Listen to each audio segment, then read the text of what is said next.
It's like one of the first pasties that I made. This is how I started it. I would like draw them on paper and I would cut them out and I would repaste them in the subway system, and the point of it was to feel complimented, to smile on their commute, you know? This is a nice neighborhood to get like all the little walk-by stuff, because you got a lot of artsy people and people with time that are just kind of walking around shopping, doing whatever. There's a lot less people on the street depending on what time of night it is. You know, if you're here, let's say tonight at 11 o'clock, there's almost going to be more people on the street, you know? But the only difference between that is the cops are going to be looking to the pedestrians, because in Soho at night, everyone's drinking and then carrying on, etc. And what's going to get me a show? What's going to get me where I need to be? Shit like this. Put in the fucking train. I have a big following on one little place. In order to branch that out, I have to get away from that Instagram. I have to get away from that. I have to put it out here, because then someone that's already following me is going to take a picture, and all their followers are going to see it, and that's how it works out on the street, you know? We had to write like poetry on these mirrors that doesn't make any sense, but it's just full of words that are like really positive. It doesn't matter to make sense. Like, you just, at the end of the day, like, the more sense you make out of things in this world, the more fucked up you realize that it is. And the more, you know what I mean? Like, we all just want to be happy. How do we be happy? Like, I don't know. I don't have the answer to that.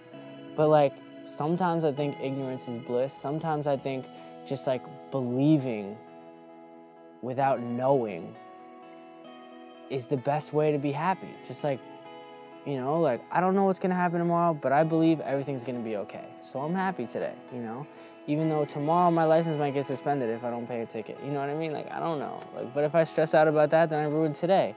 And what if tomorrow never comes and I just ruined my last day? Well, he went away to Florida for a little bit, and we stopped communications for about like 3-4 years, or maybe even 5. I don't really remember exactly. But then when he came back, we linked up again, and he showed me his most recent work, and I was just amazed. This will probably end up being covered, but kind of mimics like an inner city wall, you know? It gets like painted over and over with graffiti, and then the city will go and paint it gray, but they can't always match the same color gray, so it becomes like like splotchy and shit. And then there ends up being like all these weird little color patches. It didn't happen by accident. It's like, there's like literally like layers of history behind the paint, you know? Like, it's like this guy, graffiti, the city came back. Graffiti, the city came back. So it's like there, and all of that is like covered underneath the paint. Like, it's like, you know, it's all still there in a way. Yeah, it's definitely part of the journey. It's all part of the journey. I mean, graffiti is what started the journey for me, not just this journey. It started, you know, graffiti started way before Instagram and all this for me.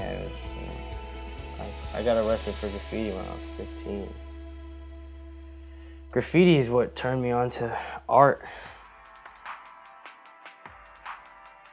I live out on Long Island and commuting in one day. I wasn't sure if it was a mustache or something, so this appendage sort of coming off of it, but it caught my attention. And I saw this. It was on the back wall facing the Long Island Expressway, but it caught my eye. And it caught my eye the next dozen times I went by, and then it got tagged over. But I saw it. We have this exhibition that'll be opening up in about a week, and there was room for another artist.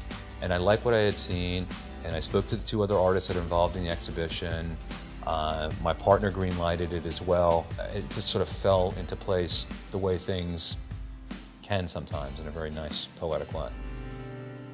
It all just happened like pretty perfectly, you know? It just kind of worked out. And my initial thoughts, like leaving that meeting, were just like, I mean, it's like I feel like I've been training my whole life for this. It's me and 2 other guys, we're just showing all of our art. It's really crazy, man.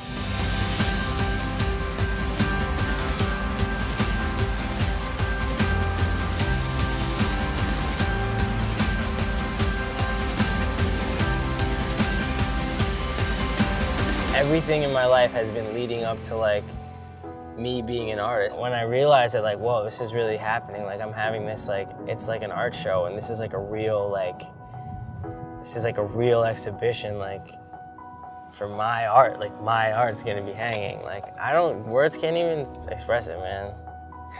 For real, like words cannot express it.